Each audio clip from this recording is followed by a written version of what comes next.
Good afternoon and good evening all. Happy Sunday. I hope you're having a fantastic weekend so far. Hope everyone is having fun. I know over here in the UK we're having a lovely warm weekend, so very much enjoying that. I have got a fantastic guest with me today. Really excited to bring him on. But before I do, let me say hi to everybody. We had Chris Persia and Project Storytime vying for the #1 spot earlier today, and Project Storytime won, so well done to him. But good afternoon to Chris Persia and Mark the Infinitely Tired, the Bash Bros. Good morning, good afternoon, guys. Good to see you. We've got Arwen Avalon. Hello, lovely. Good to see you. Darth Haster. Good to see you as always. David Martin. Hello. Welcome. We have got Deadman Walking 55. Hello, and good to see you. Let's see who else. Nearsighted Cyclops. Hello. Hey. Good afternoon. Let's see who else has joined us today. Punkwaddle. Hello, Punkwaddle. Good to see you. Louise, good evening, sweetheart. Good to see you as well. Phoenix Tangent, happy Sunday to you. Absolutely. Let's see who else. Kaylee D. Hello, lovely. Hello, Kaylee. Spike in Madness. Hello, sweetheart. And TD, welcome. Good to see you all. Hey. JPRPH1, hello, sweetheart. Good to see you as well. Welcome, guys. Welcome.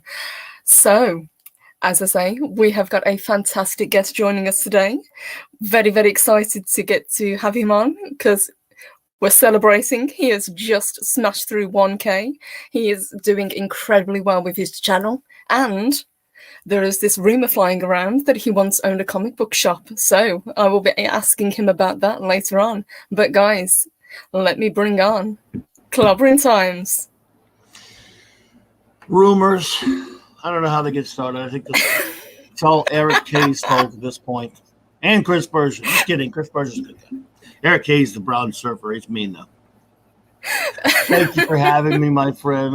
It's so wonderful to be here. And hello to all of these fantastic friends in the chat. It is wonderful to see you. Hey. Thank you for that, Arwen. Beautiful Arwen. Hey. Absolutely. And before we do kind of kick off this little chat between us, let me say congratulations. We are so proud of you. You are absolutely one of the hardest working guys on YouTube. We are thrilled that you've smashed through 1K and keep going. Oh, not enough? Well, I don't know. Sky's the limit now. Oh, well, thank you so much. I'm so honored to be here. I just love hanging out with you. And again, it's a lovely Sunday. Always lovely when it's with you, though, of course. Oh, thank you. Always a pleasure. And it's always a pleasure to get to hang out with you on Mondays as well. So a big thank you for always asking. I always jump at the chance to get to hang out. Well, I know it keeps you up late, but tomorrow night I'm just doing an open one, so you're more than welcome to pop into there. But again, it keeps you up late, so I don't like put you on the spot. So when you can make it, love having you. Because every time, let's face it, Purple, every time I go, look, if you're tired about whatever and then you say, oh yeah, just for a little while, and then I end up forcing you to stay longer and guilting you into it. No, not at all. It's because it goes so quick when we're chatting. That's the thing. You don't realise when you're just kind of having a casual chat back and forth, just how quickly it goes. And yes. I think that's a testament to how much fun we have. But that's not the only show you're having fun with, is it? We were talking in the green room about Saturdays.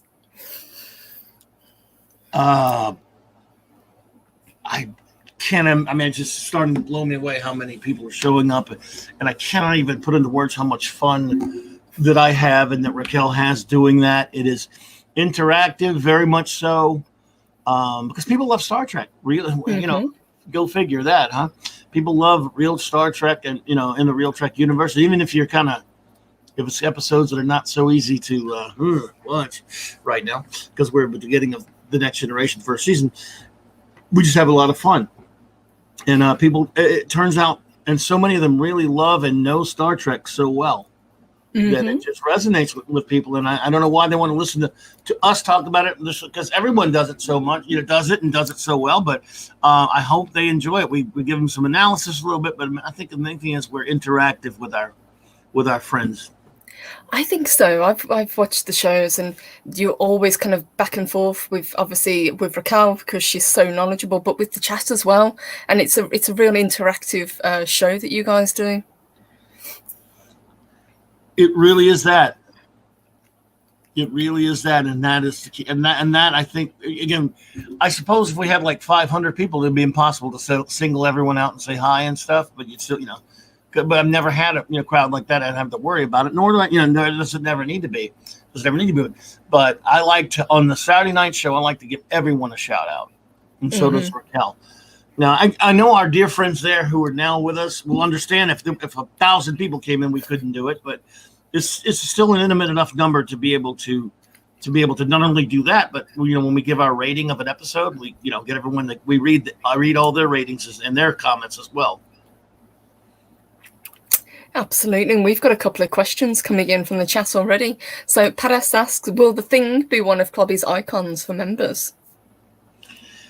If there's a member thing, they're gonna. If I ever did a member thingy or whatever, well, could you even doubt it? I mean, no, it's gonna be the Hulk. That's Clobberin Times. Yes, that's the second channel that Clobby's currently in the works. Pat asks for asking such an obvious question. I want you to extend your right arm, pull in, make a fist, and then pop yourself upside the head with it.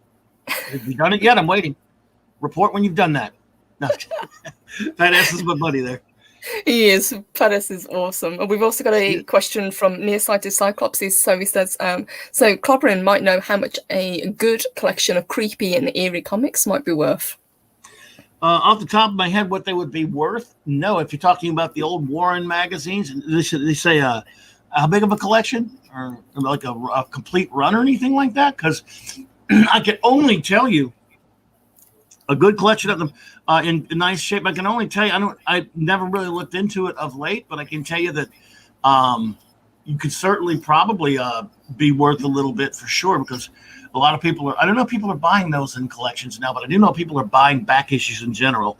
And those old creepy and Warren magazines, which were creepy, eerie, Famous Monsters of Filmland, which wasn't a comic, of course, Vampirella and others are really popular right now, but I'd have to look into it and research it to see what it's worth, unfortunately. Nice. So this was touched on when we first started. Can we dispel or confirm this myth about the comic book shop, Clobby? I don't know what anyone's talking about. I've decided a good conspiracy must be denied. Plausible so there is no evidence that I've ever owned a comic shop. And all those people who continue to say, tell you, oh, they bought comics from me, they're all making it up. This is a conspiracy started by Eric K. So we love Eric K. He's awesome. Well, there you have it, guys. He is. Clobby will neither confirm nor deny, so we just have to make your own mind up on that one. And D-Book Martin says, we of the Cabal cannot confirm nor deny that we own comic shops. Yes. You're just going to have to wonder, everyone, because, how are we going to conspire if we just let out all the secrets and everything? One of the things I wanted to touch on, I mean, obviously you're doing incredibly well on YouTube, and we are very, very happy that you made that jump. But could you tell us a little bit about your time before YouTube? Because you're like, you know exactly what you're doing when it comes to live streams, because you've been doing this for a while. I think it's fair to say. A little over 12 years now, but only a little over a year on YouTube.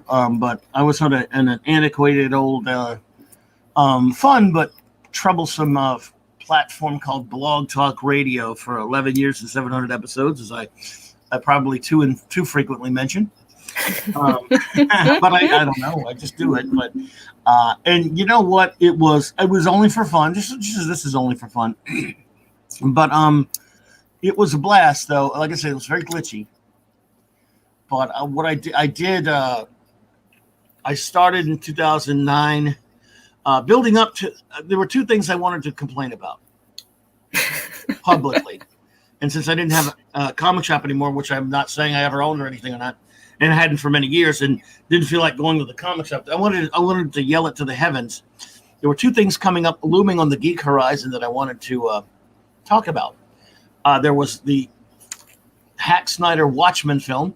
As a Watchmen fanatic, I had a lot of issues I wanted to talk with about that. And then, of course, there was the looming '09 Jar Jar Abrams Steino Star Trek in name only filth, bad reboot trash remake of Star Trek, which I had. I'm sensing a little bit of hostility towards only that. a little. A lot.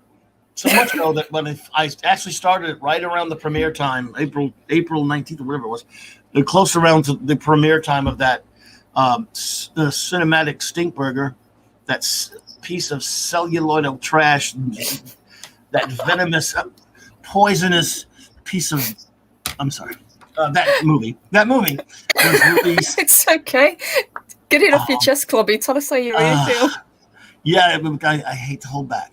But so around that time is when I debuted my show, and my second or so show got taken off of BlogTalkRadio. At the time, we were having what we call the Trek Space Wars, and there were a lot of people. I don't know if you're familiar with Trek Space. Are you familiar with that? I'm not. No, what was Trek Space? It's sort of like it started around 2008 or so. I think it was like a Facebook for Star Trek fans of various.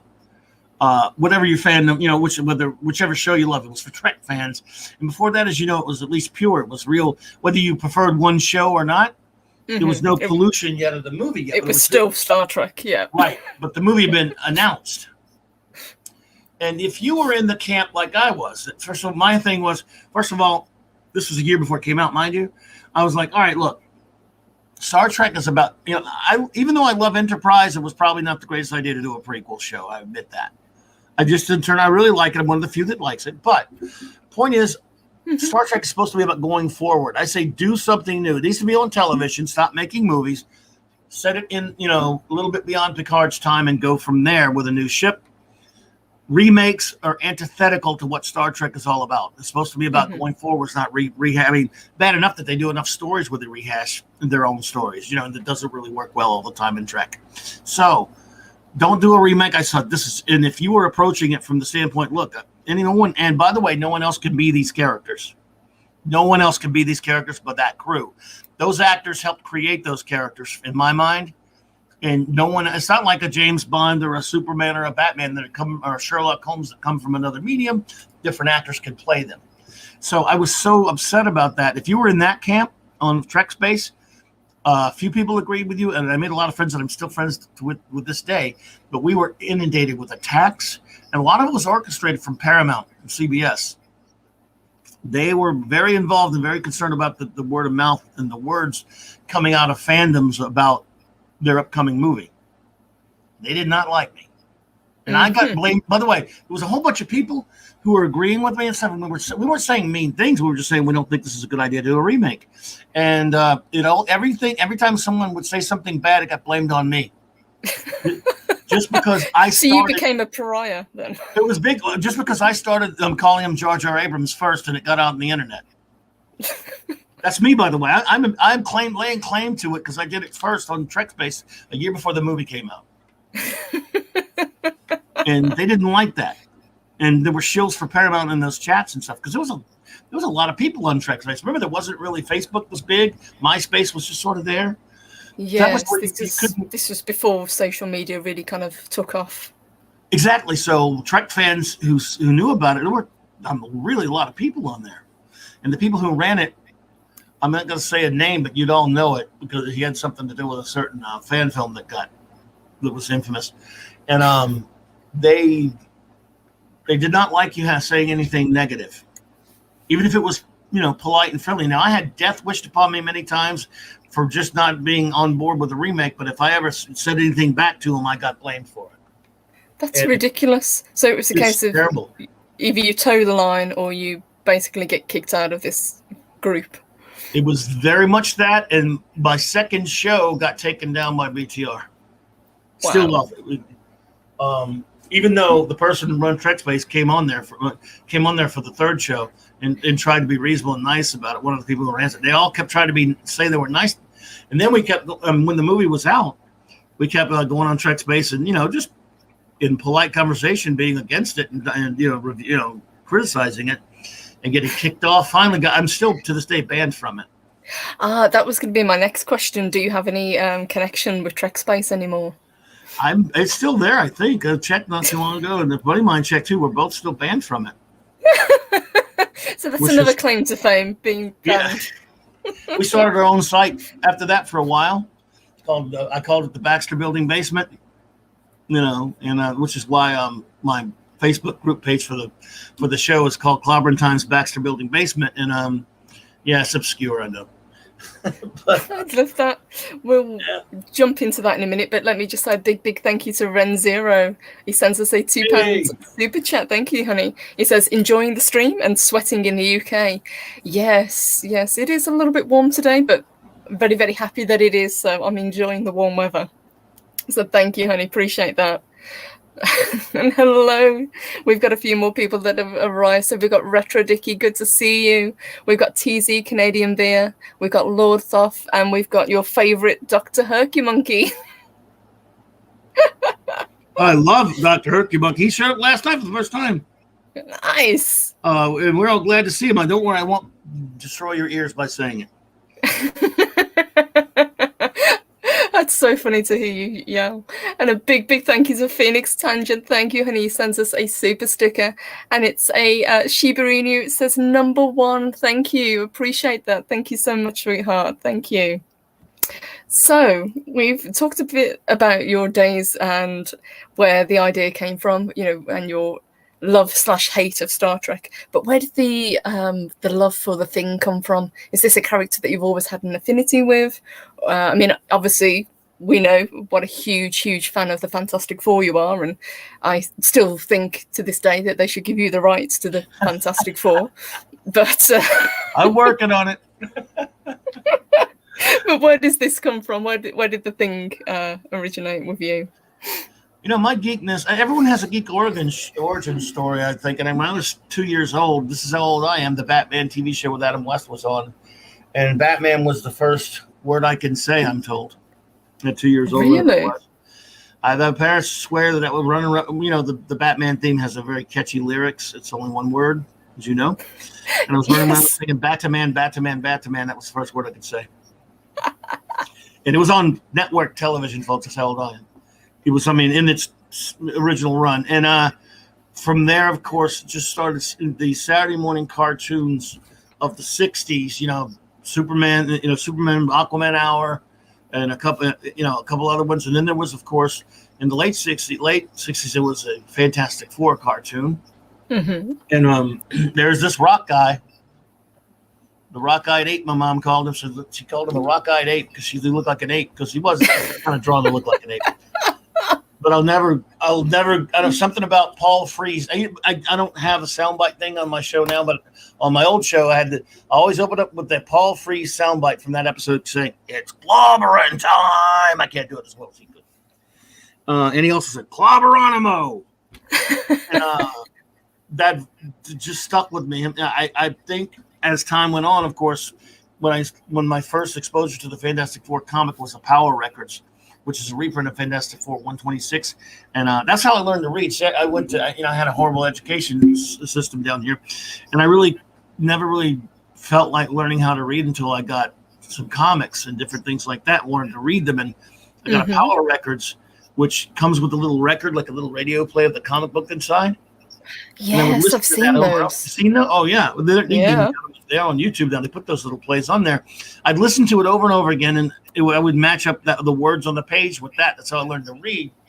And it was the Fantastic Four was the first one I had. I loved Spider-Man and all the others, but there's something about the Thing, Ben Grimm, that I just identify with more. I think he's the most important superhero of Marvel all, because in the FF, if you think about it for a second, Reed is a great character because of his brilliance, but his power is Plastic Man, basically. Sue, invisibility powers, although later she developed invisible force fields, but at first just someone who could turn invisible. That was taken from I forget the Golden Age lady's name at the moment. And of course, the original Human Torch, the Human Torch was has powers where the original Human Torch was just all the powers were taken from somewhere else. And it was Jack Kirby basically recreating his Challengers of the Unknown and giving that he'd done for many years earlier for DC, but giving them superpowers. It was the same thing. But then you had this one guy. The thing is, usually, as I always say, usually in this kind of fiction, a person who turns into a quote unquote monster acts like a monster, becomes a monster, does monstrous things, either becomes a villain or just lashes out. And Ben Grimm is this big man on campus type, jet pilot, former football star, war hero, who turns into a big pile of orange rocks, and especially big lumpy rocks at that, in the original, in his original formation. And in those early issues of the FF, he was really walking that abyss. I mean, you thought he was angry. He was an outcast. He didn't know what to do. And you thought, if you read those, he's almost scary at first. But he becomes one of the most well-respected and heroic characters in all of the Marvel universe. So his heroic story is inspiring to me because he didn't let that turn him into a monster inside. Absolutely. Yeah, as you say, he's a character, he's very easily to be sympathetic with because of what he's gone through, but he kept his heart. Absolutely. And as a misfit myself, and I do consider I'm a big guy.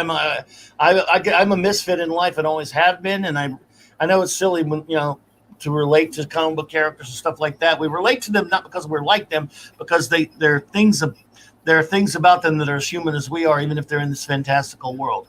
And I relate to Ben Grimm big time, being the misfit type.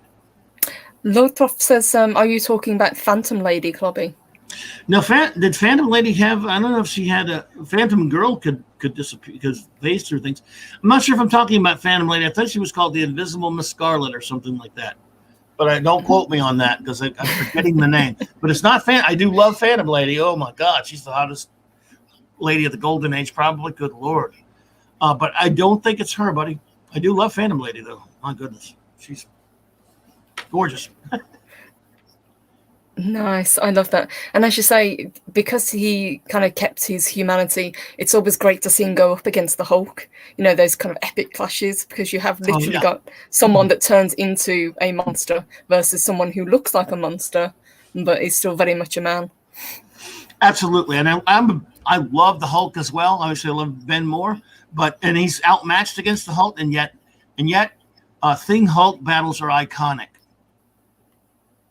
And they're the greatest of the superhero battles, and because they're also the two monster superheroes. Even though, of course, Superman versus Captain Marvel is probably the more legendary one, the real Captain Marvel. But yes, the Bruce Banner does maintain at least the Hulk. That's another thing. That's the reason why I love the Hulk as well.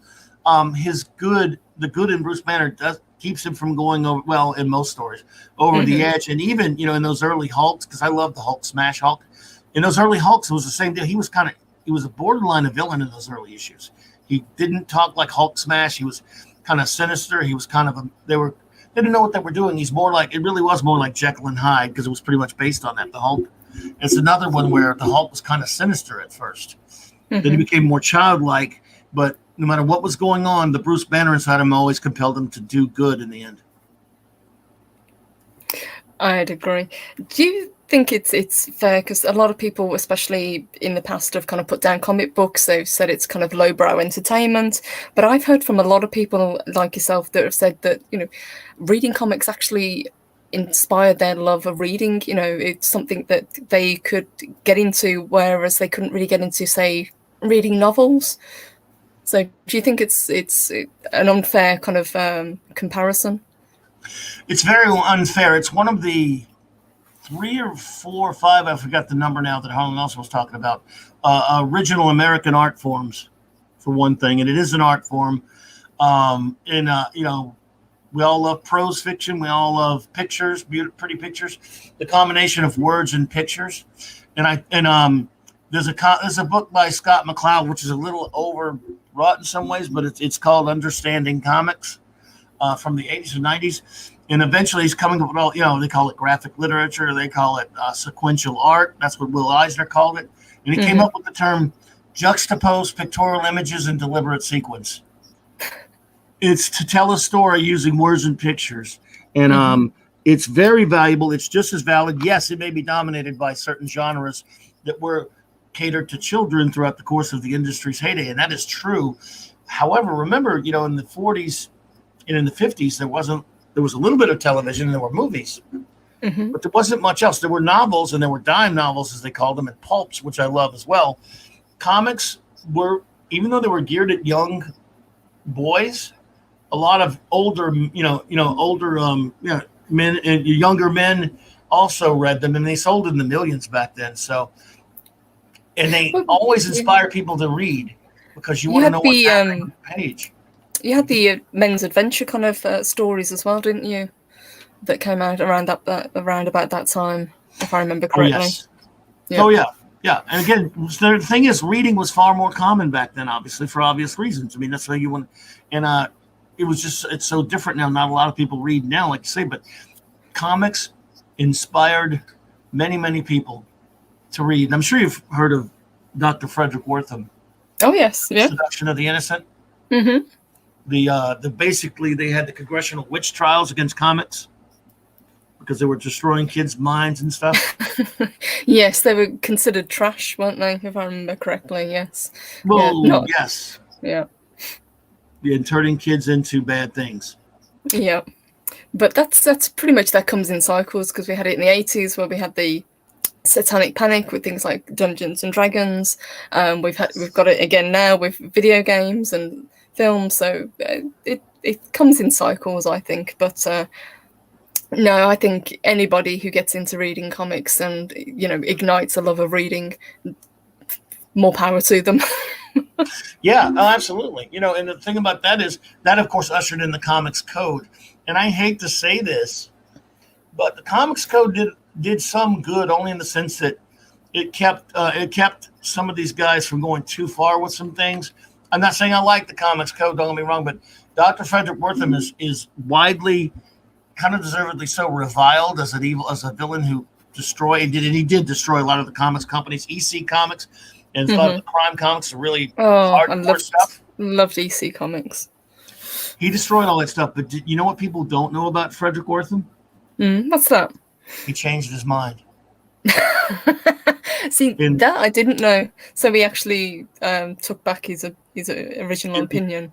In the late 60s and early 70s, he was a doctor, he was a clinical psychologist or whatever. He was being written by some of the young people who had grown up reading comics, and they were all telling them about these fandoms and these fan zines and things. And he started corresponding with these people and these young people. And he started realizing, comics don't warp your brain. And actually, it's getting these kids together. It's stimulating their imaginations. It's having them form friendships and fandoms. And he wrote I think he wrote a book about fanzines, comics fanzines and things like that, where he was saying he was rethinking his position on the negative effect of comic books on children. No one knows about that. They only know the villainy that he perpetrated, rightly so, because it resonated more. But he did kind of try to, in his later life before he passed, he did change his mind about comic books. That's interesting. I did not know that. I might have to look that book up, actually, because I would like to know how and where along the line he changed his mind. But I'll send you a link to it. Oh, thank you. To an article about it. We've got another question from Perez. He would like to know, what's Clobby's favourite Mad Max film? He loves Thunderdome, and did they ever make an 80s Max comic? I don't think that there's a comic called The Max in the 90s, but that wasn't the same thing. A Mad Max, no. I think I liked Road Warrior the best. I thought Thunderdome was kind of half a film. I thought it was a lot better when the Thunderdome stuff, and I think it kind of filled the port. Now, it's been since I saw it in the theater, so I don't really remember a whole lot of it, but Road Warrior is the popular pick. So I would pick that one. And it's been a long time since I've seen that one. Yes, I've got to admit, I do like the Mad Max films. I've got to admit, I have a soft spot for Thunderdome. Fat Stephen, thank you, sweetheart. He says, would you both want to try some Fat Stephen Crisco? I can use some. I can make some eggs with it, right? I have never tried Crisco, so I would say yes, and thank you. We have that here. Thank you so much, sweetheart. Thank you. And I think I just saw another one from Dad Man. We've got Dadman, and we've also got Man of War, Neighbor of the Beast 665. Thank you, sweetheart. It says, bacon fat for the win. Crisco is way too lean. I love some bacon. I even like microwave bacon. That's how easy I am. I've never had microwave bacon, but do you guys do that thing where you collect the bacon grease and put it in like a jar or something and then reuse it? Because that's something that we do. I don't, but I'm To sure cook with. someone does. Mm-hmm. That's what you do? Wow. It's what my grandmother did anyway, so I'm sure it's a thing. Oh, yeah, I'm sure. Well, now that you mention it, I'm sure someone does that, yes. And thank you, sweetheart, to Danman Walking 55. It says, love both of your channels, hate missing anything. What does Clobby think about Buck Rogers and 25th Century TV show? Only recently learned that it was based on an old comic. Y'all are great. Thank you. Well, Dad Man, I'm a big fan of yours too, because you've been a wonderful friend of the show. We love you, man. And I'll tell you this, actually, I love the show, but the comic, it's not really based on the comic. Buck Rogers, Philip F. Nolan wrote a pulp story called, I think it was Armageddon 2024. I forget the number. That was about, that's where Buck Rogers originally came from. Then they did comic strips, and then a movie serial. But I love the Buck Rogers TV show with Gil Gerard. Unreservedly, it's goofy. It's got all kind of, it's a kind of joke, but it had, Buster Crabbe, who played both Buck Rogers and Flash Gordon, appeared in the first regular episode of the pilot as Colonel Gordon, and I love that bit. Someone mentioned Buster Crabbe in the chat. That's why I thought of it. But I love that show. I think Gil Gerard, look, you can say what you want about Gil Gerard. I mean, he's not the most versatile actor. There you go, 1980. Thanks, by Philip Nolan. Great book. And it was a pulp in the 20s. I think. Anyway, Gil Gerard is so perfect to play Buck Rogers on that show, even in dumb episodes. He's just so cool as Buck. I love him. Did you ever watch it? Nice. I've got to admit, it's one of those. No, it's one of those ones that escaped me, but it has been recommended, so it might be one of those ones I'm going to have to go back to. And Louise says she loved both Buck Rogers series. That's the great thing about this community. I get so many awesome recommendations from shows that I've either never seen or even never heard of. Oh, well, yeah, it's always going to be that once we go, oh, I never even heard of that one. But Buck Rogers was like 79, 80, with only 2 seasons. And I'm here to tell you, the pilot, by the way, I think is really good, which they actually played in theaters here. And then there's a pilot with more to it. And then I even like the pilot of the first episode of the second season, but it was kind of I think they didn't like really the way they changed the show up. So it's a very goofy show. You're watching this it's definitely, even though it was primetime network, it was silly stuff. It's not Star Trek level, mature or anything like that. Mm-hmm. But he's so cool as Buck. And it's fun, goofy stuff from, you might enjoy it. I don't know if you enjoy it or not, but I love the show. Super Martin says Clobby didn't care about Gil Gerard. He was watching for Erin Gray. Who wasn't? And I got to meet her at a con once, and I got a picture with her. She's a sweetheart, and I love Erin. She's one of my early loves as well. And Paris throws that Buck Rogers ships were cooler than the Battlestar Galactica 1980 ships. Well, Galactica 1980 was the second show of Galactica. I don't know about that, but I like the Buck Rogers. They're made by the same guy, by the way, Glenn Larson. But I kind of prefer Colonial Viper to the Earth Directorate Starfighter. And I consider the Galactica to the Draconia, but I can respect that opinion because they're both pretty cool. But that Colonial Viper, man, come on. Do you know if this is true, Clobby? Pod Racing Palpatine says, didn't Gil Gerard sing the end credits? I've never heard it. Now, the opening theme to the theatrical version is sung by Kip Lennon, so there are lyrics to the opening theme. It's sung by Kip Lennon, and there's like a dream sequence with him and a bunch of beautiful women, and there's in a similar sort of a James Bond type opening in a sense. Oh yeah. But I don't know if Gil Gerard ever sang it. And that was the opening credits, by the way, of the theatrical version of the pilot. It was aired in theaters here. Ran in theaters. And hello to Positive Candor, who says, don't you mean Pamela Hensley as well? Oh yeah, and she dropped out of. It's funny. After she did a show called Matt Houston, she dropped off the map. Never did any other TV. So Pamela Hensley. She was in the Doc Savage film by George Powell, by the way. Pamela Hensley was gorgeous. Yes, both of them were amazing. And Ren Zero brings up a good point. Erin Gray and cat suits, a winning combination. Yes, 100% agree. Yeah, you'd probably get cancelled for trying to do something like that nowadays. They wouldn't let the leading ladies wear a cat suit.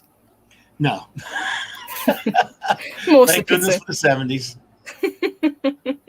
Oh, that outfit. Oh, my Erin Gray was just, oh my goodness. Everyone says that though. I'm going to have to watch this show now because the chat's lit up about it. So everyone loves Buck Rogers. Again, it's goofy fun. Watch that pilot anyway, which is probably the best one, really. Yeah, there you go. There's some really ridiculous episodes. Oh, Jesus Christ. And Go Gerard said that after the first season. He said, I really wish we had better stories. And they revamped the show for the second season and tried to be too much like Star Trek. But then after the first one, which was really good, Time of the Hawk, which I really loved, after that, they went kind of back into the silly stuff again. And they, but I still love it. Well, I like silly and campy. I mean, we're all big fans of the Batman TV show, and that was cheesy and campy, but it was still brilliant. And Zuba Martindale, so you've got Julie Newmar, Lee Merriweather, or Eartha Kitt, all in cat suits. Yes, thank you. Yeah. Julie Newmar had a guest spot on Buck Rogers in one episode. Yeah, a lot of people did, actually. A lot of Batman people did, and Star Trek people. It was about 10 years after all that, so yeah. That's fair. That's a fair. I always thought Crichton on you watch Farscape. I love Farscape. So if that's call him Buck Rogers. So if that's the kind of tone that the Buck Rogers is, I'm actually really looking forward to trying it now because I love Farscape. It's not that much like it, but it tries to be pretty out there. But Farscape definitely has more intelligent stories. But Buck Rogers, I always called him Buck Rogers because he's kind of like he's the Earth man out of time, not really out of time, but in this case out of his galaxy. But yeah, he's an astronaut. So. Pod Racing Palpatine says that'll be a tight fit, 3 of them in one cat suit. We're willing to watch. Watch it happen. Newmar, indeed. You guys are nuts.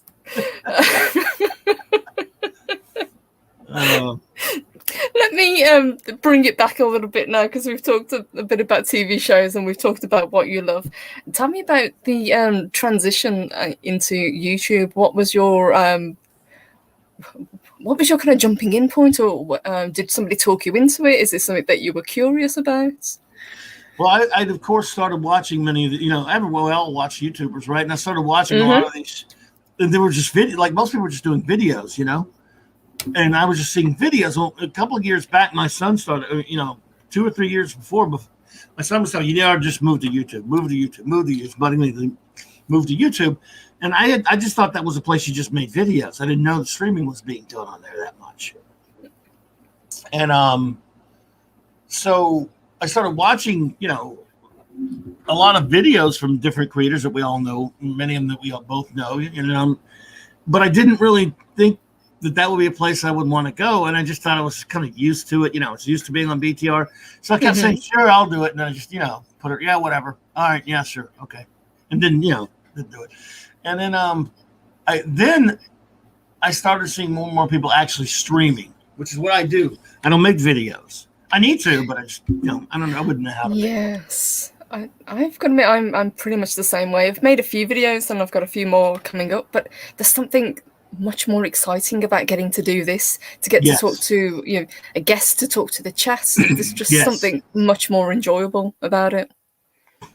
Absolutely. This is what I do. This is I mean, again, I love. Doesn't mean I don't think there's anything wrong with playing videos. I made like one video, I think, so far. And it was an hour.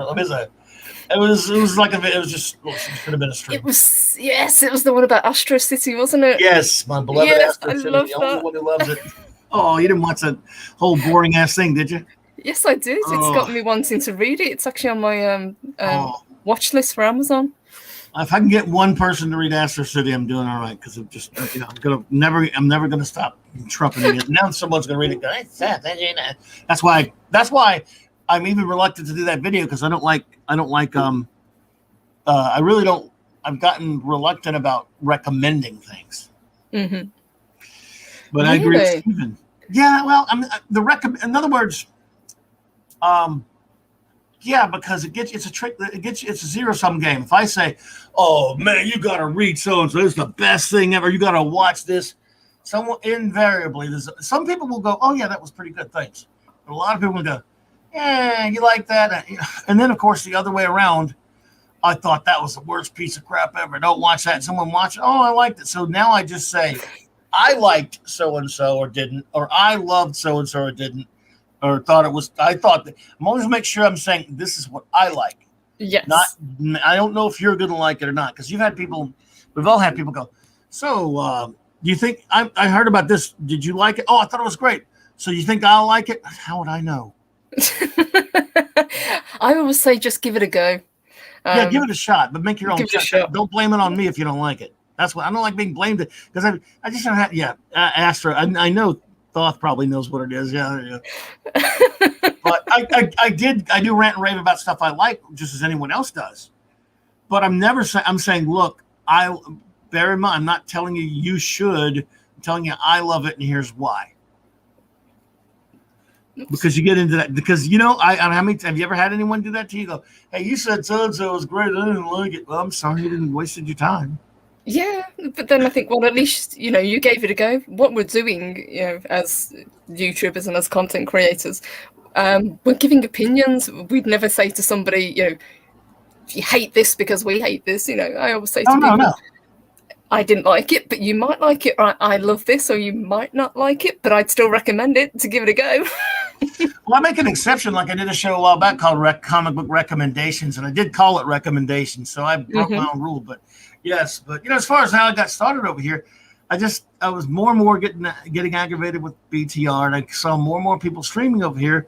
I hate to be a bandwagon jumper, but I guess I finally just said that does seem like a much more fun format because you can do visual things and stuff. BTR is more like it streams for 2 hours live, and we're paying just not too much, more than what I would pay here. And you stream for 2 hours live, and if you go over it cuts you off from live, and it records what you're doing into an extra hour, and that's it. Mm-hmm.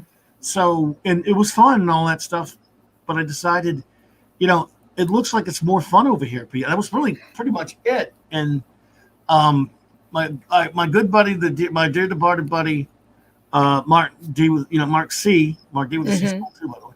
Mark C.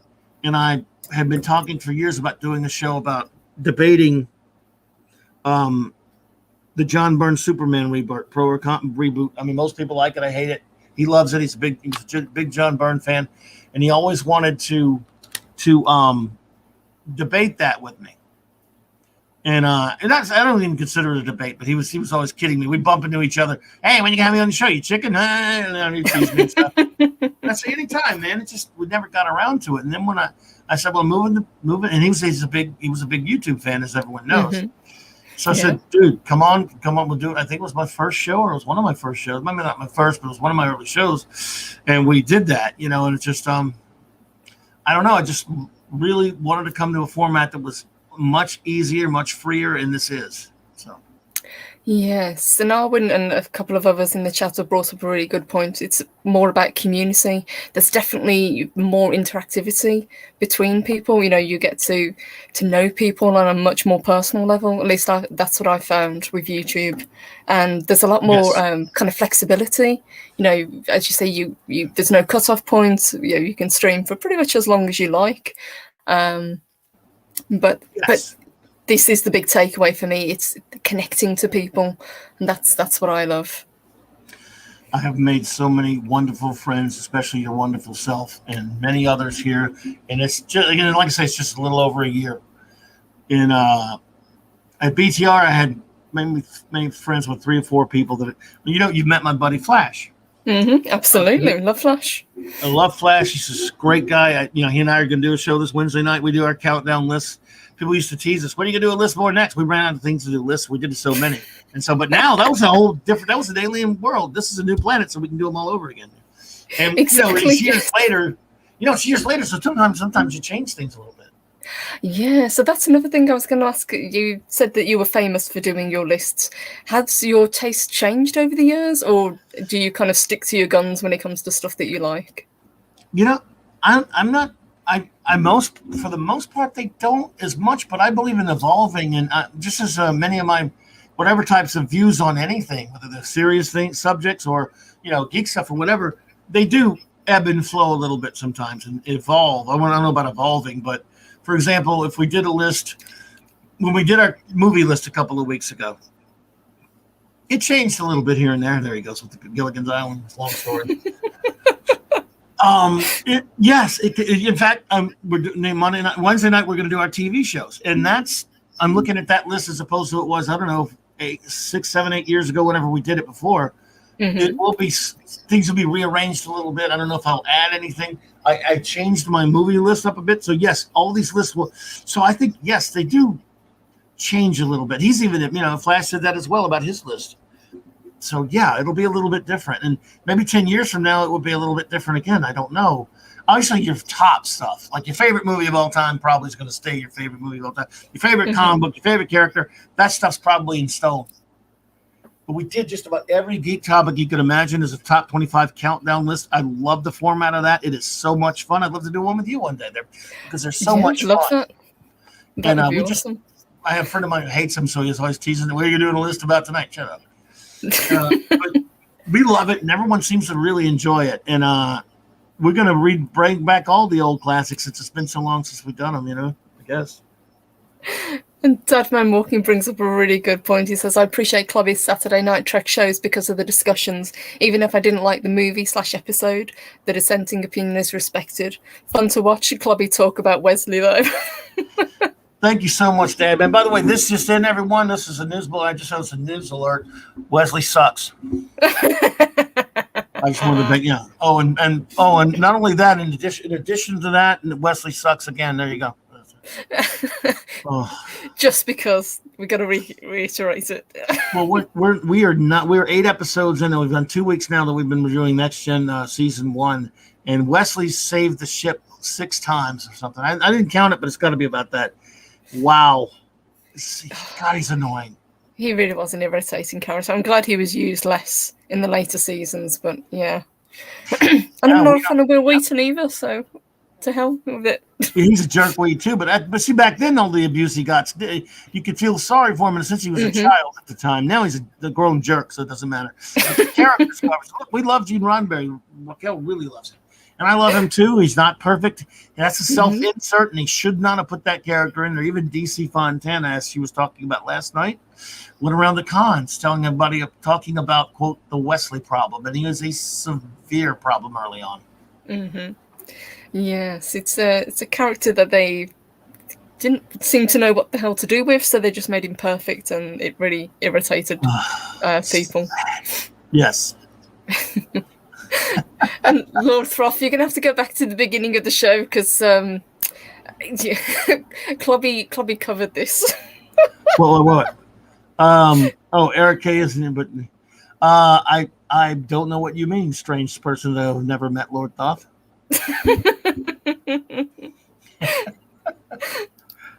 And Louise brings up a good point. She says, I mostly still can watch all the things I've loved over the years, but there are some that don't hold up. I think that's definitely a good way of looking at it. Is sometimes your tastes do change, but as you say, I think anything in your kind of top 5, top favourite films, top favourite TV shows, that pretty much stays. Yes, things will fluctuate here and there. Some things might change for you a little over time. That's natural. So yeah, Jar Crusher, that's a good one. Yes, that absolutely is happening. It probably happens to everyone. Then something doesn't hold up especially if it's something that you haven't watched in a long time. If you watch it relatively frequently, maybe not as much, but if you haven't watched it in 20 years, but I got to tell you, Purple, you know what happens to me though? In a sense, the opposite. There's some things I didn't like before as much, and I would watch them later, give them another shot for I don't even know why. And like, well, I kind of like that a little bit better. That's happened to me, believe it or not. So you were a little bit too harsh the first time. Well, I've changed. Look, Next Generation. I watched every episode when it came on, when it aired at the time, and I'm still original series through and through. But I would watch it, and I would get on the phone. It was syndicated here. I'd get on the phone with a friend of mine after an episode, and we would talk for an hour, 20 minutes, hour and a half about how stupid it was, how dumb it was, and our common refrain during those early days in particular was done before, done better, because it was so derivative of the old show. And we were critical of it, but we watched it. And then I started really downright hating Next Gen. Now I like it a lot, don't get me wrong, but that took me until the 2000 teens to go back and watch them again. Much older, much less anger about people trumpeting how it's supposedly better in the original series, which I don't believe. And now with a fresher mind, I went back to it. And I do love the better episodes of being right now. It's tough, but I think there are a lot of good things about Next Gen. So, yes. I like that a lot now. So I didn't think that Next Gen really picked up until about the third season anyway, and that's when it really got good. The first couple of seasons were quite rough, I thought. I mean, they had some gems in them, but they definitely got better as time went on. And yes. Retro Dicky says, we need to do a favourite classic Doctor Who favourite stream, Clobby. You got it, buddy. By the way, I hope you're feeling better, buddy. Retro. I have not been able to find anyone to do a top 25 episodes of Doctor Who list since I did it back in 2010 or 11 with a guy that I couldn't even, I don't even know where he is now. But someone who knows the episodes enough to make a comprehensive list, and it combines both original run and even the first few Doctors of the new one. In other words, all our game. And I want to do that again. I want to do a top 20.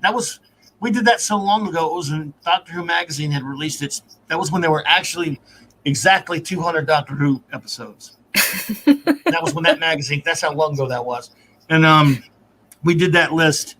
And I love Doctor Who so much. I would love to do a favorites list of that again, episodes, and see how my list changes. In fact, I have changed my top 25 list on that a little bit. That would be awesome. I've got a show planned coming up, top 15 episodes of The Twilight Zone, which I'm looking forward to.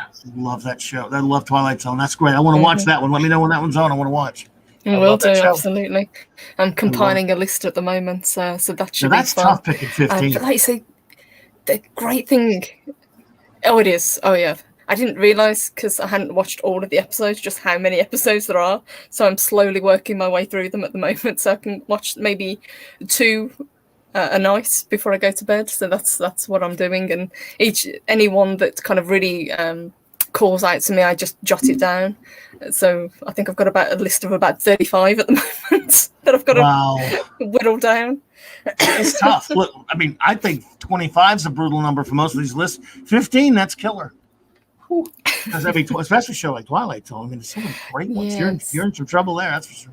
I might do it as a top 25 and just do it on a Friday and make it a slightly longer show than I usually do, just to kind of cover everything. So that might be a good idea.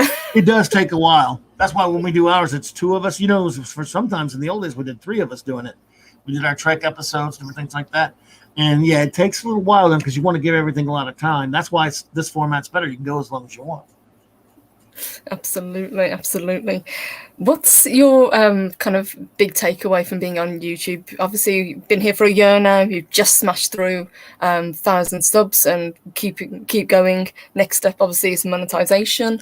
You've just had that fantastic convention with Retro Blasting. What's next on the horizon? I just want to keep having fun with it. I think the next big thing for me as an event here is August the 8th, which of course is in 1961 on August the 8th, the first issue of my beloved Fantastic Four was released, as you know. And so August the 8th of this year, on the 60th anniversary to the day of the release of Fantastic Four #1, it was on a Sunday, 4 p.m. Central Standard Time. I will gather my Global Geek Gang, and who knows, maybe have some guest stars pop in to say hi and give their feelings, whoever. I don't know what exactly. It's not all set up yet. But I'm going to celebrate the Fantastic Four in the proper fashion because Marvel and DC, listen to me, Marvel and their idiots. Well, DC won't either, but Marvel Comics will not. Actually, DC would will probably do a better than job. them. Yes, Marvel will not celebrate them properly. They've already proven that, by the way. I'm not even. That's just with their stupid Fantastic Four, the life story garbage. So we're going to do it. I don't know if we're going to do it well, but we'll do it better than them. That's for sure. I'm looking forward to it. And as you say, they seem to have really kind of tried to distance themselves from the Fantastic Four, which is really odd, being it was their first family, being so important to Marvel as, part of their history. And with this, oh, God help me, this film that's supposed to be in the works as well. Yeah, you see, well, they did. And it's, that's actually a very good point. See, after when it became all about the movie, both Marvel and DC, but especially Marvel Studios, when their comics really became superfluous and no one cared about them, they started excuse me there. They started not giving a damn about the Fantastic Four. And you would see, for example, if you go to the bookstore and you see some kind of book about Marvel history, and the Fantastic Four will either be slighted or not there at all, not on the cover. I've seen multiple books that are about, comic book history about the Marvel comics with like an encyclopedia or whatever they were putting out there, and the FF wouldn't be on the cover. The X-Men, the Avengers, but not the FF, because all they care about is, well, first of all, they couldn't market them as a movie. Marvel didn't have the movie rights at the time. They didn't have the X-Men rights either, but the X-Men made a lot more money as a comic. So, and you'd even open up like one of these histories and it's like a page with the FF a little bit, and the rest is all about everyone else. With no FF, folks, no Marvel. Yeah. No Marvel. I mean, that don't happen. And they really, really were kind of putting them on the back burner. They even canceled their comic. As bad as it was to conceive of there not being a Marvel comic book, a Fantastic Four on the stands at any given point, which was a couple of years, it just shows that they have no respect. They don't care. They don't have respect for any of their characters, really. But and then they brought it back, and it's been garbage. But I tried it. I tried it. That's fair enough, but yeah, definitely looking forward to that. And as you say, if Marvel aren't going to celebrate them the way that they should be celebrated, the fans will. So I cannot wait for that. I'm definitely going to be there if that's okay. It's up to us. Are you kidding me? I would be insulted if you don't show up. You know that? We will all be offended if you don't show up, because you are definitely on the invite list there. And I'll also be doing the same. I'm not exactly sure what yet. Later for Captain America for his 80th, because they won't do that. They've already proven they've disgraced him for his 80th. They did, yeah. They really have spit on the character of Captain America, which is a terrible shame. Well, DC also did it for they did a horrible 80th thing for Green Lantern last year. And but they do have one for Green Arrow this year that is an actually pretty decent celebration comic, I got to admit. That a buddy of mine gave me a copy. I wanted to go get it, but I haven't been to the shop in a long time. And the shop I went to had a lousy variant cover on it and said, if I'm going to pay $10, I want a good cover with these crappy covers you guys make. So he went and got me one of the good ones. So many variant covers now, it absolutely drives you crazy. I remember when the whole point of a variant cover was that they were supposed to be rare, but now you get more variant covers than they're selling issues. Yes. You can understand it for an anniversary type thing, having some variants. It's just they do it for everything now, so there's nothing special about variant covers. The like when they had Action Comics 1000 came out, okay, I can see you having a bunch of variants for that. Just like this 80th anniversary of whether they got Wonder Woman this year as well. 80th, they'll ruin that. Oh, in fact, I've already seen some preliminary stuff what they're doing to Wonder Woman for the celebration this year. It makes me want to. Oh, God. It's bad. To hell with them. What they did to Green Lantern was the disgrace. The Green Arrow one for some reason was okay. I don't know why. But you can see variants for that kind of stuff. Lovecraft says there are like 10 covers for the 80th issues. if not more. Yeah. They do one for every, but they're 80, and they're eight eras, I mean, in a sense they've been 8 decades. So I don't have a problem with it. You get to pick and choose which one you want. That on something like that, I don't mind it so much. But if you're Dynamite, all they do is they need to be changed. Dynamite should change its name to Variant. That would make more sense at this point. I'd actually respect them more if they did. And hello to Nerdtorial Lifeform. Good to see you. He says he sent you a DM as well, honey. He did. Oh, okay. Hey, Nerdtorial. We've had in the chat a lot of talk about CLOBBERIN. Tell us a little bit more about this hypothetical convention that may or may not happen. Well, I'm certainly no expert on CLOBBERIN because it's not my idea and it's not my fault. And I'm not sure if I blame Pat S. or Raquel or who gets all the blame for it. Everyone does. So I'm not being coy. I really don't know much. All I know is at some point it would be lovely if, again, everyone, if you need me to put like a big hall or something like that, or a big celebration thing like Gary's doing, you're in for a disappointment because I had no ability to do such a thing. If you come down, like I don't live too far. If you come to some place that's actually interesting, unlike where I live, like New Orleans, which is fairly close or something like that, at some point, a whole bunch of friends came down to hang out and run around and have a good time. That I'm up for, and I would love it. And you could call it CLOBBERIN, but so I think I love it. By the way, I'm flattered beyond belief that I don't know when I hang out with me, I don't understand it, but I certainly would love seeing my friends. So any friends, including new friends here, friends I made here, but Pat S., I may have to blame you for it. By the way, I don't know. Pat S., is CLOBBERIN your fault? Mark says #Paris cannot be blamed. and Pat says Purple Valkyrie were the first 50 issues of G.I. 50 issues of G.I. Joe comics better than the second 50 issues of the series. I'm not sure. I've never read any of the G.I. Joe comics. I've only ever watched the cartoon. Do you have any knowledge of that one, Clobby? I never read it either because it was I sold it a lot. But see, at that time I was, when that came out, I was in my, I guess, late teens, and I was running a comic shop, not owning one at that point, because I've run others that I didn't own, and I ordered fairly lightly on it. See, at that point, well, you're just too nice of a guy. Dad, man, I'm not likable at all. Believe me, I hate me. You'd hate my guts if you met me, for sure. I'm a total jerkweed. I promise. Or at least I try to be, just to make people laugh. But I don't think it doesn't really work. Yeah. I'll try to convince you of that. Well, I could be aggravating at least, but only in a fun way. I promise. So no, but see, when that comic came out, or right around that time in the early '80s, when that new version of the G.I. Joe toy came out and he was 3 inches tall or whatever, I was used to the big doll G.I. Joes, right? As a kid, the big ones, the original ones. So when I saw that toy, and I wasn't buying toys at the time, I was in my late teens. And I buy toys now, go figure. I saw that, I'd be like, that's not G.I. Joe. And then the comic came out and I ordered it and sold it in the shop, but I didn't buy it. I was buying all these edgy, more, highfalutin adult comics at the time, if you will, or at least more mature readers type stuff.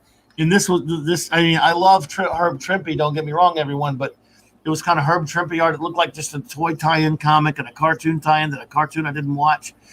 Now, since then, my friends, I have grown a lot of respect for the G.I. Joe phenomenon of that cartoon and that comic, because many of my best pals who are just a number of years younger than me, and that was part of their experience, love G.I. Joe comics. So I have every respect for it. I know it was big over here. Never read it. Yeah, that and the Transformers comics were really popular over here as well. Yeah, absolutely. PodCon, Pod Racing. Ren Zero says, I go there. Go ahead. Yeah, Ren Zero says we have CLOBBERIN. Time for you to think about PurpleCon. Yeah, well, if we do CLOBBERIN, Purple Valkyrie will try to be there. Yes. In that case, could we call it Clobby Purple Con? San Diego Clobby Con. Yeah. No, I don't think San Diego would like that too much. Hey, look, I would love to meet everybody. So if Raquel, if they put on Clobby Con, all I can promise you, everyone, is that I might show up. I'll definitely be there. That's what I meant.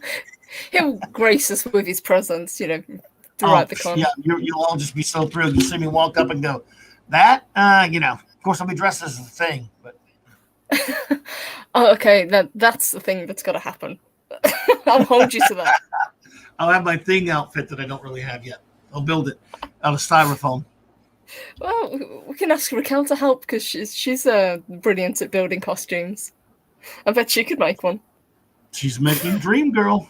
She is. I can't wait to see it. It's going to look incredible. God, she said she's getting close on it too.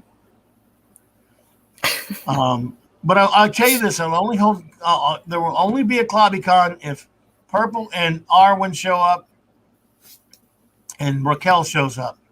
I don't really need you guys. You can show up if you want to, but you're not. Just if ladies are, I won't be hurt if it's only ladies there. How about that? Nothing personal, guys. I think it's a thing that definitely needs to happen. What do you think, guys? Yeah, look how fun. Again, now, and it's no competition with Gary. I would love to go to that Vegas when they're having, but I just can't make it. But I would love to go to that one. Phoenix Surgeon says, Purple, we're at ClobbyCon, we can finally get you some breakfast tacos. Yes, because I've never had them and I want to try them. Really? They don't have breakfast tacos there? They don't have real Mexican food over here. It's kind of faux Mexican food. I really couldn't recommend it. So I want to try the real deal. A breakfast taco isn't really Mexican food anyway. It's like eggs and crap on a taco. Have you ever had a breakfast burrito like a McDonald's mix? Nope, never had it. Oh, because a breakfast burrito is just breakfast crap wrapped in a tortilla. They call it a burrito. So, in fact, to be honest with you, now that you mention it, I don't know if I've ever had a breakfast taco either. I've had a breakfast burrito. So Padres and Palpatine's got it. We barely get good chili. Exactly. Oh, my mom makes really good chili. Had some last week. It messed me up for like 2 days. If that's good, if it doesn't mess you up, it's not good chili.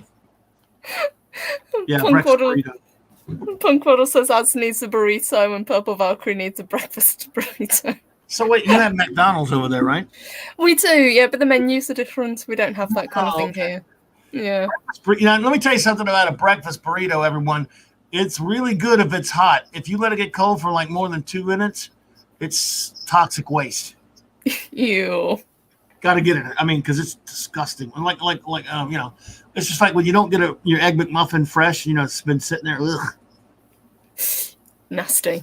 And I love me an Egg McMuffin when it's really not new, like really fresh. McDonald's is expensive these days anyway. I'm not a fan, to be honest. Anyway, I'm not a really big kind of fast food sort of fan. But good. I used to like Burger King. That was about it. Mark mentioned Whataburger makes kick-ass breakfast taquitos. I get Whataburger cheeseburger, but I had me a big old Whataburger the other day. Have you ever had them? No, I've heard tales told of how amazing a Whataburger is, and it's on my list of things to try. A triple with cheese and ketchup, pickles, and bacon only. It's gigantic and it's evil. You shouldn't eat it. So I love that. Triple. That's right. I said triple. Triple. Wow. If they made a quadruple, I would probably be stupid enough to do it. And Tadman Walking, thank you, honey. He sends us a $2 super chat. He says, agree. Okay, if only the ladies show up. So here, another SC. Yes. ClobbyCon is only for the ladies. And Clobby. And Clobby. Nah, you guys can show up as long as you don't get in my way or anything. Just have you ever had these hamburger? Do you have hamburger places there? Like these gourmet hamburger places are big now down here. Yeah, we've got things like Five Guys. We have those, but we don't have all of them. They got used to have one called Cheeseburger here, based on the old Saturday Night Live thing, I guess. And they would have this one that they would challenge people to order this ridiculously gigantic one that's, I mean, like bigger than a pizza. And if you could eat it, they would give you. I don't know what they would give you other than your last rites, but yeah, they got a lot of places like that. An In-N-Out burger. Nice. In-N-Out. Oh my gosh, you guys are nuts. I don't want to go to Whataburger again, but it's expensive. Yeah. Now I'm getting hungry. Thanks, guys. Thanks a lot, guys. I want a Whataburger, but I can't because I cheated and got one the other day, and I had a lit pizza yesterday, so not paid. Yes, and Ren Zero brings up a good point. I've noticed this as well. Being in the States, portions are huge. Yes, I've had problems with portions. They are. Ooh, Mark, you don't want to put all that crap on your hamburger, dude. I don't know. That sounds kind of good. I only put ketchup, I'd eat pickles, and bacon. What's that? Oh, and cheese. You put all that stuff on there? I'd give it a go. I like all of that stuff. Yeah, love onions. And mushroom? Okay. Well, yeah. That's not. I've seen what people put even more. Like, how about lettuce? You put lettuce and tomato and all that stuff too. Yes, but it would have to go on last so it doesn't kind of wilt and go. Oh, okay. Nasty. Yeah. Oh my goodness. Oh, making me want to go to Twin Peaks and get a burger. See, Twin Peaks I've heard about as well. So yes, I know what that is. You probably have Hooters over there, huh? No, we don't. No. Really? Not even the Hooters? I thought that was not even Hooters. No, we don't have them over here. We've probably got something similar that I've never been to one, but yeah, I've heard of Twin Peaks. I thought it was international. It probably will be eventually. I can imagine it taking off and being popular. Yeah. What's that term for it? If you'll pardon the term, a breastaurant. I didn't make it up. I don't know what they're talking about. I go there for the food, so. I've heard the food's good. I'm not going to judge. It's okay. I get at Twin Peaks. I get a hangover burger. You ever heard of that? Mm-hmm. What's a hangover burger? It's just a normal burger, but it's got a fried egg on it. Over easy. That's not as interesting as I thought it was going to be. No, I thought it would be something spectacular, right? Yeah, I was surprised by why are you calling this a maybe I've never if you've had a hangover that helps or whatever, I don't know. Yeah. I always thought if you have a hangover it's drink plenty of water. Oh, okay. There you go. Now they have deer chili at Twin Peaks though. Venison chili. Okay, that sounds good. Pretty good, especially when you get it in your queso. The chips of queso with the deer chili in it. Oh, I'm hungry now. We're making purple hungry, folks. Sorry. Now they're doing it in the chat. Everybody's hungry right now. Oh my goodness. Oh my gosh. Thank you. I would definitely wish you come down here. Come over down here one of these days and bring you to New Orleans. You'd love it. Oh, it's on my. You'd love it. It's on my bucket list. It's definitely a place I want to visit. Absolutely. So as soon as we can, I will be on the way over. Absolutely. Clobby, thank you. Thank you so much for joining me today. What have you got coming up? Tell us about, obviously you say we've got stuff coming up in August, but what have you got coming up a little bit closer? Well, again, thank you so much. I mean, it just goes by so fast. I love hanging out with you, and you have a great, wonderful audience and chat there. I'm honored to be here. You've been one of my best pals here since I moved over here. I love you so much. And Monday night, again, I'm just going to, because I'm too lazy to come up with any kind of a topic, I'm just going to do some open geek foolishness about comics. Monday night, Marksy Comics Talk. And if you are available, don't you ever feel pressured to do it just because I asked you, but I want to ask anyway. If you are available, let me know. And I'd love to have you hang with me. Yeah, look at Mexican Iron Man. What's up, brother? Hey, Pappy, thank you. He sent us a $9.99 super chat. Thank you very much. He says, "Hail, Clobby, you two are great." Thank you, sweetheart. We love Mexican Iron Man. She's the great one, not me. I'm just hanging out. And let's see, Monday. So there's Monday night. There's that. Tuesday night, of course, there's the comic book roundtable. I think it's on 24's channel this week. And then Tuesday night, our good buddy, I think you're familiar with the wonderful Nick Weiser, 32 Flavors of Nick Weiser. Absolutely, I will be on his channel, and the two of us together, mano a mano, will be talking about Batman: The Long Halloween animated DC film, Volume 1, Episode 1. Yes, Episode 2 is out soon, isn't it? If I remember correctly. Absolutely. Looking forward to that. So we'll be talking about that on Nick's channel on 9:15 p.m. Central Standard Time, Tuesday night. And then Wednesday night, my great buddy Flash, had to move it back to 10 o'clock instead of 9 o'clock, as usual. 10 o'clock Central Standard Time, Flash and I will be counting down our top 25 all-time favorite TV shows. So, and of course, as you know, the Global Geek Gang's Thursdays, and Saturday nights, it's all Star Trek with the wonderful Raquel. That's amazing. Guys, you can see why Clobby is doing so well. He is one of the hardest working content creators on YouTube, and we are so, so proud of him. Thank you so much. I'm just so proud to know everyone here. Such a great, we have obviously a lot of the same wonderful people who, watch you have turned out in mine to chat before as well. And even a few new people last night did. And just love everybody. That you all just make it worthwhile. Sometimes on a Wednesday night when I don't do a topic, Purple, I'll sit there by myself and just talk to the chat, and I love it. This is all about interacting with wonderful people as your good self, and Loki and so many other wonderful friends we've made. And absolutely. And Lord Thoth, a great buddy, Pat S, Chris Persia and Eric and Mark, Infinitely Tired, all these wonderful friends. You guys are amazing. And thank you so much. The toughest to pronounce name on YouTube. But M is really cool. Absolutely. Great to see you. Hello, sweetheart. And a big, big thank you to the chat today. Dadman Walking says, sounds like fun. Top 25 TV shows. Congrats again on 1K. A really great guy. Well said. Oh, well, thank you too much. Or even so much. Dadman's a great fellow. Oh, hello there, Kaylee D. And thank you, sweetheart. Thank you, Kaylee D. Absolutely, guys. Guys, if you're not subscribed to Clobberin Times, do yourself a favour and do so, because, as we said before, the sky's the limit. I cannot wait to see you grow. And you need to get monetized, because I need to send you a super chat. I'm working on it. I should have it done before YouTube changes their mind and takes it away from me, I hope. No, they won't do that. No. You've smashed through that now. The shenanigans are gone with it bouncing up and down, and it is frustrating.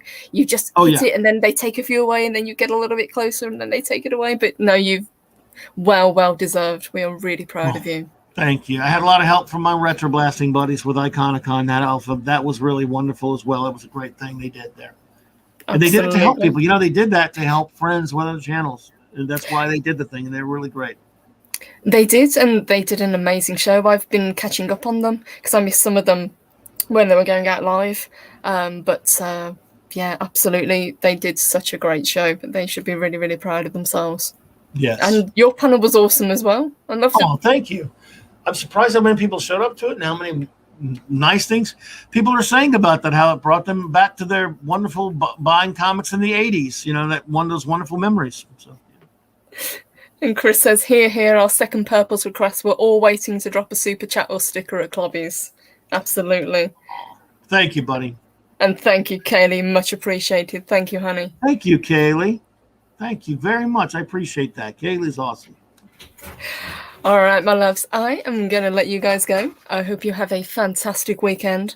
As Clobby says, he has got a packed week coming up, so please subscribe and ring that bell so you know what shows are coming up.